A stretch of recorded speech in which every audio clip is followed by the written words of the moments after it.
let's get into college football real quick. So college football, they are in the news this week. College Football Playoff Committee has been meeting to they have solidified for the next 2 years the 12-team playoff. It is a 5+7 model, which means you will have 5 conference champions who will get automatic entry because of their winning their championship, and then you have 7. Forget what's the word, the verbiage they've used there. 7 at-large schools who will then make up the next 7, right? So they've gotten that settled. But this week there was news that came out of we went from 4 to 12, and we're now already looking at going from 12 to 14. And so what a 14-team playoff would look like is you would have the Big Ten and the SEC would get 3 automatic qualifiers from their conference who would make it in. The ACC and the Big 12 would get 2 automatic qualifiers from their conference. The best ranking school from the group of 5 would get an automatic qualifier, and then there would be 3 at-large bids. Now, there has been another proposal floated because Notre Dame has a seat at the table in these conversations where possibly all of those things would still happen. And if Notre Dame was ranked inside the top 14, they would qualify for the tourney as well. So, which would mean there would only be 2 at-large bids if that were the case. But I think the first proposal is more likely to take shape than that little tweak I just discussed, right? And so I think I've talked about this on the show before, right? I have talked about how college football is my favorite sport. It is not the best sport, right? I think the NFL is the best sport from a gameplay, aesthetic, so on and so forth. And that, even me saying that, some of my friends will probably go, "Oh, you used to say the NBA." Listen. You get older, you mature, and your opinions do change sometimes, people, right? But the NFL is probably the best product out. Especially when you talk about football. College football is very fun because of the tradition, the pageantry, the craziness of the sport, right? This show was formed in part because of me and Ward arguing about college football in our group chats amongst our friends. And going from 4 to 12 was something that I was not for. I didn't think we needed to expand that greatly. To me, an 18 playoff was perfect at worst. At best, you have a 16 playoff and to me, the 16 would have been a variable, right? To me, like if I were running college football, you would have a 16 playoff that wouldn't even be a 16 playoff most years. You would only invite 6 teams when you have a year like last year where you have 6 teams who have truly earned the right or through their play, right, deserve a spot in the playoff, but because of resume, because of losses, because of this, that, and the third, they don't get in, right? But to me, at best, a variable 6-team tournament, at worst, an 8-team tournament, but they went from 4 to 12, and now they're talking about going to 14. And what the Big Ten, led by Tony Petitti, the commissioner, and Greg Sankey, the commissioner of the SEC, are proposing, to me, is really, it's whack. Like, I don't even know. It stinks. It's stupid, right? Like, it doesn't make sense to give the Big Ten and the SEC 3 automatic qualifiers. And why do I say that? Because when you look at the college football playoff rankings, they're dominated by Big Ten and SEC schools. Like, I believe in the final rankings for the college football playoffs that determined who the 4 teams were, you had 4, I believe, SEC teams in the playoff. Or I'm sorry, in a hypothetical 12 team, you would have had 4 SEC schools and then 3 Big Ten schools in a hypothetical playoff. So to me, you're already going to have really healthy representation for those 2 schools. I'm trying to see if I can pull this up while I talk here. But in that final, so it's not counting, we're going to count Pac-12 teams as Pac-12 from this last iteration. But from the Big Ten, you would have had Michigan. You would have had Ohio State and Penn State in a 12-team tourney, right? In a 14, if you push it out to 14, now you add an extra SEC team in LSU, You have Missouri that would have made it in a 14 team. You have Georgia. You have Alabama, right? So you would have had, again, 4 SEC schools represented. And now that you have this extra addition of the Pac-12 schools into the Big Ten, and then Oklahoma and Texas, right? If you add those teams into the mix, now we're talking 5 Big Ten schools, and we're talking 6 SEC schools out of 14 slots. The only non-Big Ten SEC teams would have been Florida State, Arizona. Actually, I'm sorry. You would have had, let's see, let me count them, make sure I got that. 1, 2, 3, 4, 5, 6, 7 SEC schools, excuse me. So we had 7 SEC schools, 6 Big Ten schools, and 1 and 2 non-SEC schools in the mix, or non-SEC Big Ten. So you don't need automatic qualifiers when you have that many people, many teams from those 2 conferences who are already in the mix. And here's the thing. The people who rank these things are going to automatically, maybe not purposefully, but there will be an unconscious bias towards especially SEC schools, but it also Big Ten because of the reputation they carry. And let's be honest here, people. The college football playoff has been an SEC invitational that sometimes other schools happen outside of that conference happen to win. Right? Like if we keep it a buck, the Big Ten has really bought themselves inclusion into this playoff because their performance within the playoff has not been stellar. This is an SEC tourney that sometimes has Big Ten teams win it, right? Or one year Florida State wins it, right? And part of the rationale behind them trying to go for all of this all these automatic qualifiers as well. Well, our conference has ballooned to have all these schools. We have 16 and 17 and 18 schools in our conference. And so we need to make sure that we have adequate representation. And my response to that is, who asked you to go to 16 and 18 team leagues? That is not something we need or like. We didn't ask for this. We didn't ask you to raid the Pac-12 Big Ten. We didn't ask you to go take the best 2 schools out of the Big 12 SEC. Your greed did this, and your greed is what's pushing this thing on. And your greed will ultimately be the thing that destroys the sport. Because here's my hot take, if you will. At some point, this thing will collapse because the pie can only grow. There's only so much sustainable growth within from a capitalist standpoint with the NCAA. I'm sorry, with college football. They're trying to export it overseas, but it is not a true NFL model, right? And so there's only but so much growth that is going to happen. And maybe it won't happen in the next 10 years. Maybe it won't happen in the next 15 years. Maybe it won't happen in the next 30, maybe not even within my lifetime.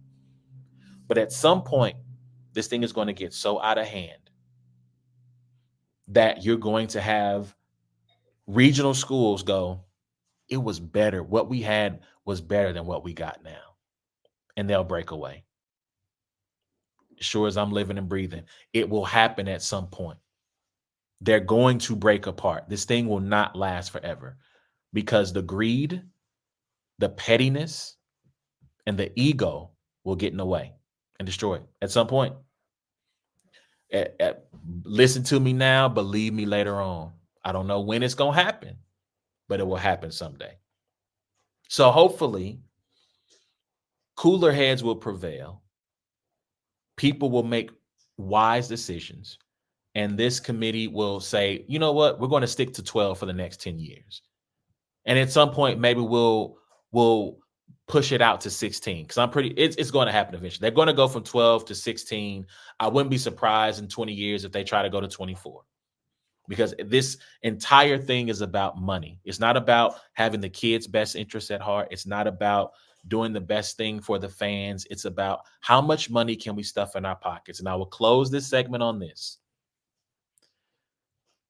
Expanding to 12 teams without paying the kids, the ones who generate all this revenue that we all tune in to watch, is nasty.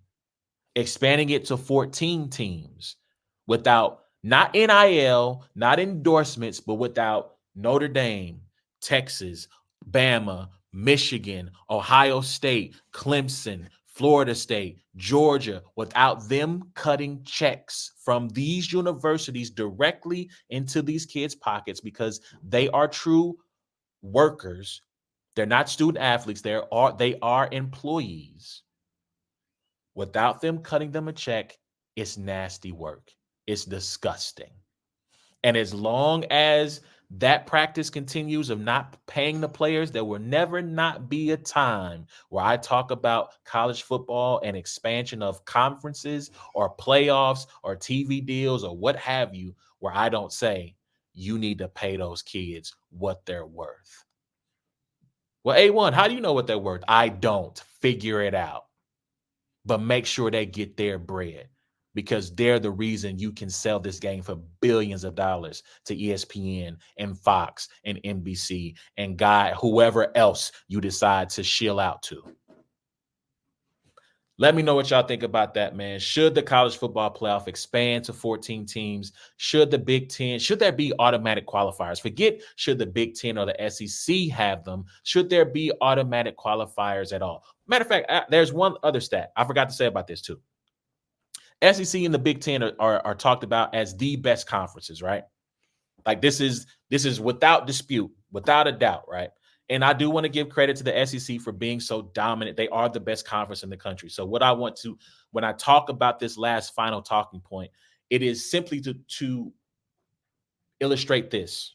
We can talk about hypothetically who's better. We can talk about who we deem to be the best conferences, but you still got to go out there and play and prove it on the field, right?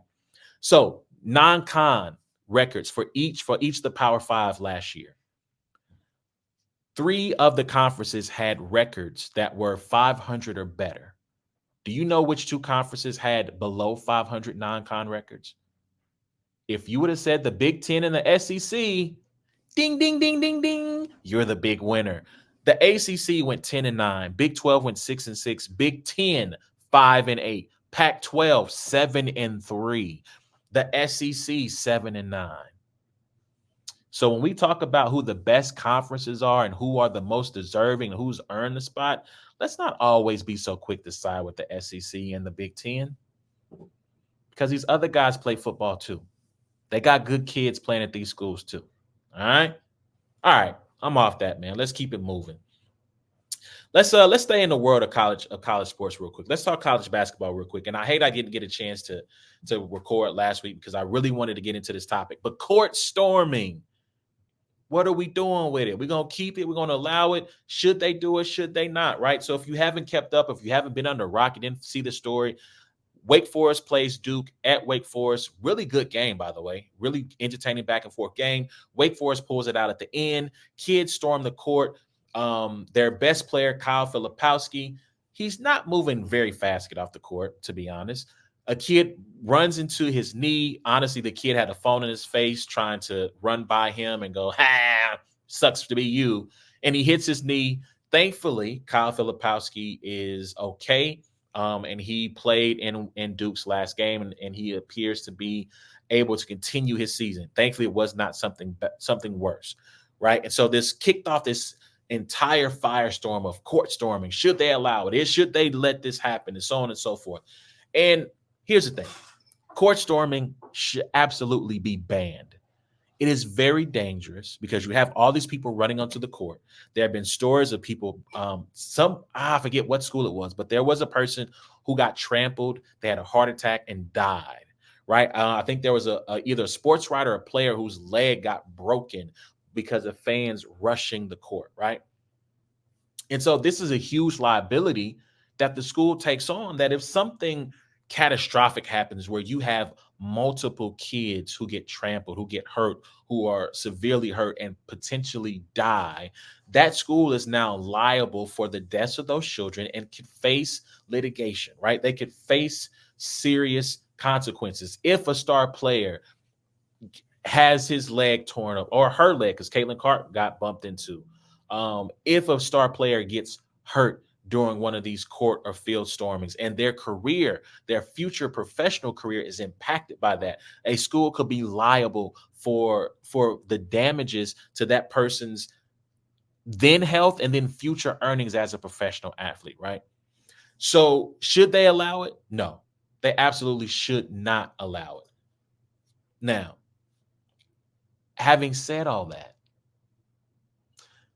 they should absolutely continue the practice. Listen, man, this is one of the things you enjoy about college sports is the exuberance of the student section and of the fans. As much as I despise Duke because I am a North Carolina fan, I'm an ND football fan, North Carolina basketball fan. As much as I despise Duke, part of the charm of the rivalry between Carolina and Duke is the Cameron Crazies. As much as I despise that school and despise them as a label, as a crew, that's part of what makes this rivalry the rivalry, are the fans, right? Or when you watch Notre Dame and Michigan, or Notre Dame and USC, or Florida, Georgia, Texas, OU, right? The fans are what make this rivalry the rivalry. And so while it is incredibly dangerous, and I would like to see schools put some protocols in place to allow students and fans and whomever to rush the court or rush the field after a historic or a big victory, yes, there needs to be protocols put in place, right? I think if you are Duke, you're Duke. When people beat Duke, if you're any good, they're going to storm the court. To me, the only critique I would have of Kyle Filipowski is, my guy, you know what's about to happen. You know they're about to storm the court. Get off the court, my guy. Like, run. Don't saunter. Get off the court. Right? And there are a couple of other things of this I want to bring up as we continue. So there was during Jon Scheyer, who's Duke's head coach, right? During his time as a player, there was something that came to be known as Scheyer face. There were these ugly faces that he would make while he played the game, right? This came to prominence during the year they won the title.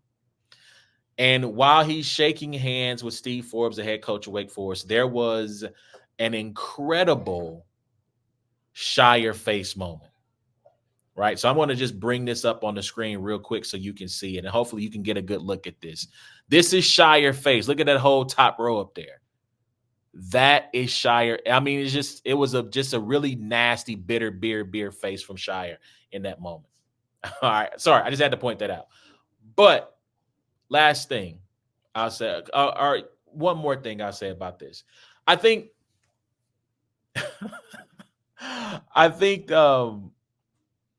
people have tried to talk bad about Wake Forest and say, well, you were favored in the game.